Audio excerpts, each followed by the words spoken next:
I'm Scott Miller. This is my life living in Leon, Nicaragua, and today I'm going to talk a little bit about the relationship between Americans and Nicaragua and gold. A lot of people bring this up, especially because of the current international political climate and economic climate and so forth, that they're very interested in gold. People have become addicted to these things, and often people who are obsessed with or very interested in or have found good success with these types of instruments or commodities when living in one country have never tried to really think about what that means in terms of being an expat or moving abroad or living abroad, and there's some complications that can arise from this. I'm not going to talk about the general case, but I am going to talk about the very specific case of Americans living in Nicaragua and becoming invested or involved in some way in gold, because this is a gold production country. So there's a lot of opportunity or exposure to things that you may have never thought about before. So we're just going to touch a little bit on that right after the bump.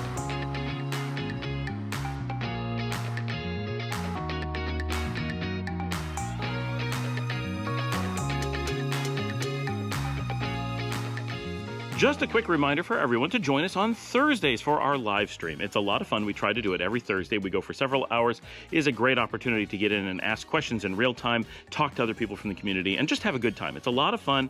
Definitely check us out. It's a great time. Okay, so here in Nicaragua, we're a major gold producing nation. You'll drive around the country if you've been here for any amount of time, and you're likely to maybe not realize what you're seeing, but see gold mining towns in some very accessible areas, such as the road between Leon and Matagalpa, which is pretty heavily traveled by tourists and expats. There is hundreds of gold mines, very small ones, along that path. So you may see them if you know someone in the area. They'll be like, oh, that's gold mining you're seeing there. You're like, oh, wow, that's really accessible. And in the south of Leon, we have some larger gold mines, and you'll actually see gold transport trucks going down the road. They're obviously not carrying just bars and bars of gold, but they'll have gold heavy earth that's being taken somewhere for processing. So it's not like they're worth billions of dollars or anything, but they are heavily laden gold trucks moving around the country on a regular basis. There are whole towns farther out, such as Bonanza, which is an entire gold mining town out in the far east. So there's a lot of gold here in the country. It's being mined on a regular basis. It's being extracted all the time. It is something that if you live here, it's a part of regular life to actually see gold being found, because it's very close to the surface here. Some people are actually digging for it and finding it. You can pan for gold here physically. Right? Now, whether or not you have any legal right to go and try to find gold that's in the ground here, that is a question for Nicaragua, and not one that I need to worry about because of another problem. But I wouldn't recommend anyone who is a foreigner going and looking for gold until you have a lawyer and have done a lot of research into knowing what the local laws are and how it pertains to you, because the gold is part of the ground and belongs to the people of Nicaragua. So whether or not you're allowed to harvest it is something for them to decide, and you definitely want to check into that, right? Because even small-scale mining is something that you need to clear with somebody. Right now, if you're going to invest in a gold mining operation, that's probably okay, right? There's a business that's already certified.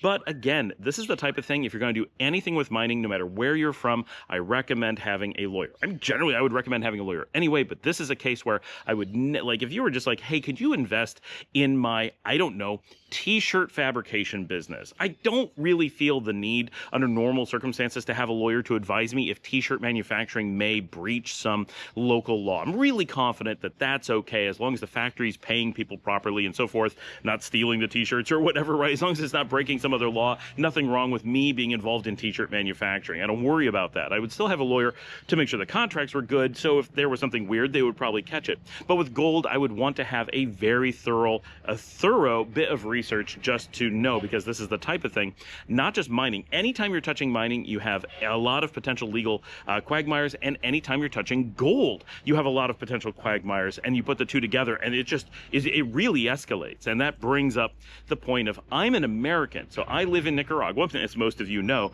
but I'm originally from the U.S., and I'm a U.S. passport holder. I'm a U.S. citizen. That means something very important. That means it is a federal crime for me under U.S. law. It has nothing to do with Nicaragua law. Nicaragua could come down, the president of Nicaragua could come over to my house and be like, Scott, I would love for you to take a pan and head out to the river and look for some gold. You have my complete permission. I'm going to have the National Assembly write this up in a document for you. Everything's going to be free and clear. You'll have all the protections you could possibly need. You are free to go. Go pan for gold. Do it on your show. It'll be a really interesting bit, right? They can come and do that. No problem. I can have 100% free and clear, absolute permission from the Nicaraguan government at every level to go look for gold.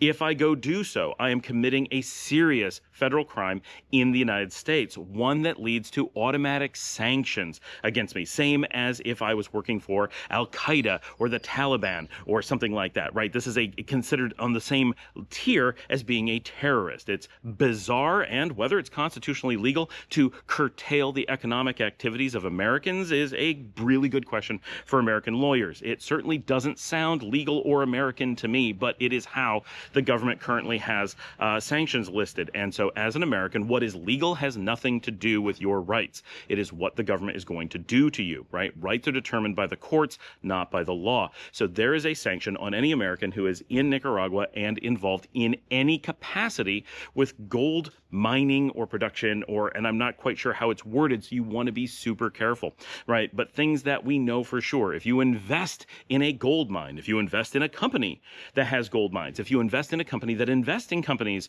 with gold mines, you're going to be screwed. If you go mining for gold, you're going to be screwed. If you buy and sell gold in Nicaragua, you're probably going to be screwed. Now, there's a lot of cases where they may not catch you. Gold is kind of hard to catch. It doesn't have a tracking beacon on it. If you just have a little bit of gold, like you got some gold jewelry you brought down, you melted it down, you sold it off, you're probably going to get away with it. I'm not recommending that. It is still illegal as far as I know, but you'll probably get away with it. No one is going to particularly care because you're not doing anything weird. You're just pawning some jewelry. That's generally going to be overlooked because it's so ridiculous, and even the US traditionally wouldn't want to have it hit the news that they were sanctioning people because they needed to sell a watch.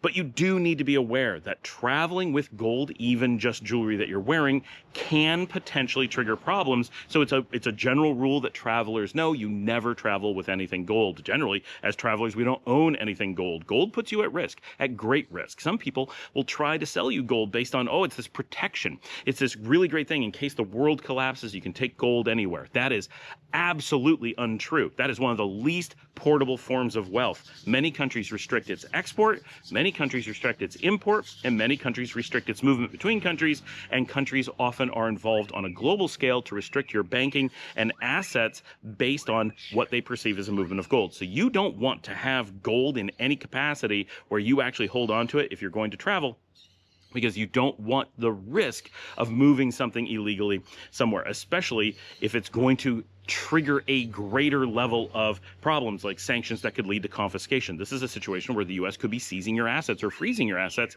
back in the U.S. to punish you for some accidental discretion in Nicaragua that you're not even aware of being a thing. It's so clearly protected by the Constitution that we have the right to pursue our economic interest, and we're not harming anyone, we're not funding anything, we're not supposed, oh my gosh, somehow a normal everyday commodity transfer, a purchase of something on a market, just going to the store and buying something could trigger a international terrorist level sanction. That's a really scary situation to be in. So you need to be very, very aware, just in general, as someone living abroad, that gold triggers so many potential risks. But as an American in Nicaragua, those risks are very well enumerated in the sanction law.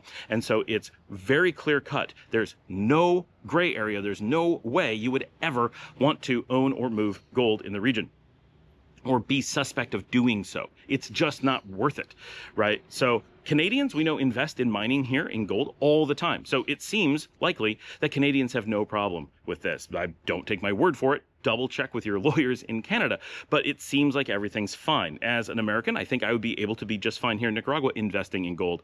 It is only that I have to report it to the United States. They would definitely find out even if I didn't report it, and I would definitely be in an awful lot of trouble. How much they're going to actually enact what they have the options to do, I have no idea. What I do know is I don't ever want to have that conversation with the authorities. That is not worth it under any circumstance. We got to be careful because so many people have gotten into a natural reaction of promoting gold. And this comes up because, one, we have lots of people who are just selling gold is the answer, gold is the answer. And here is the positive proof that gold is the worst possible attempt at an answer. It's not just the answer, it creates the question. How do I do things since gold isn't an even plausible option, right? And it also then highlights just how much people are willing to push anything that sounds good. They're just hearing the promotional stuff in the United States. And of course, gold is at a high right now. So it's a great time to pull it out of the ground. It's never been worth more. But, that still puts you at this really great level of risk, and people just ignore that in most cases, or unaware. Now, this comes up in this particular time I decided to answer this because someone simply said you should get a dredge and go out and get some gold, and that makes total sense. He just said as a geologist, right? He's not saying as a lawyer or as an investment person, and he's absolutely right. It's basically lying on the ground, and you can just go get some, but you can't sell it or take it over the border. You're trapped with it, right? So the best thing you can do is if you found gold, make sure no one ever knows you're the one who found it or had it, and just give it away to someone you like who's a Nicaraguan and, make their day, right? So it's not something you want to go out and do. But he doesn't necessarily know that I'm an American. He doesn't probably know. Most Americans are unaware that there are sanctions against Americans for doing these very natural things that seems to violate our constitutional rights. Like you don't have the right to go dig and just pull soil out of the ground and sell it. That's insane. But it's something that Americans don't have the right to do.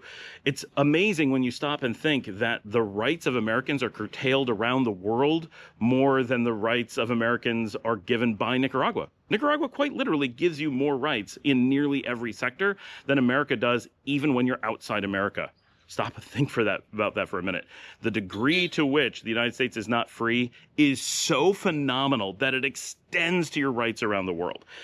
So it's just be aware, right, that is how things work. And so when you're thinking about promoting gold or selling gold or anything like that, so many people here are like, well, I'm going to bring in gold. Like people ask me all the time, I'm going to bring in gold because I don't like cash. They have been convinced that just moving cash is somehow a bad idea, when of course it's definitely the better idea. But you don't generally want to bring cash over a border either. You want to do wire transfers and things like that. You use electronics like the modern world, trying to work like it's the 1850s and then trying to move in gold, which has never really been a thing except for colonial era. Not something you want to entertain anywhere in the world, but especially not Americans, and especially not if you're coming to Nicaragua. But this really highlights, as an American, gold is a massive risk for you. This has nothing to do with Nicaragua. This is an American risk with metal commodities. So be very, very, very aware that that's something you have to be cautious of, and not something that anyone ever talks about. So unless you've actually researched this and seriously gone down a path and looked into what you're allowed to do, it would never come up. So you could go very far where Nicaraguans, and a lot of people say, well, why would a Nicaraguan sell me gold if I'm not allowed to have it? Obviously, one, it's not their responsibility to know what your laws are, and two, they have no way to know, or no reason to look it up, or know, why didn't you know? You're the person that's affected. How would they know, right? Just because someone's selling you something doesn't imply that they have the obligation to know anything about your situation, or two, even if they know, to care. It's not their spot. It is yours and yours alone. So you need to know these things and not, expect someone else to be looking out for you, or someone to only give you opportunities that you're allowed to take advantage of, and so forth. And so that's just an important piece. But this is something that so few people know, and so many people just assume they're going to do this thing with gold because so many ads for gold, especially in the United States, constantly run, that it makes it seem like, well, of course you can just do gold. And so many people promote it as the way to move your wealth around. So since those scams are going on, it makes it feel really, well, I'll just have gold. All these people are promoting it. They can't all be wrong, can they? Of course they can. The majority is almost always wrong, right? And none of them are looking out for you. They're all just trying to sell you gold. Not the person who posted this. They're a geologist who's just saying, boy, there's a lot of gold around and it's worth a lot right now. Go grab some. Totally makes sense. If you're a Canadian, go do that. But if not, definitely look into your stuff and make sure you know what your risks are before doing anything like that. Anyway, thanks for joining me. Like and subscribe. If you'd like to help support the channel, take a little bit of gold and turn it into coffee by buying me a coffee at buymeacoffee.com/Scott Allen Miller. Coffees are totally allowed to cross borders, and they do help promote everything we do on the channel, whether it's paying for cameras or licensing for the music or the software to edit the show. It does take a lot to put this out every day. Don't forget to join us on that live stream. Get in the comments and say hello, or ask a question, or both. Get in the show notes and you can see how to send in a video of yourself so we can put you on the show and join us that way. And I will see all of you tomorrow.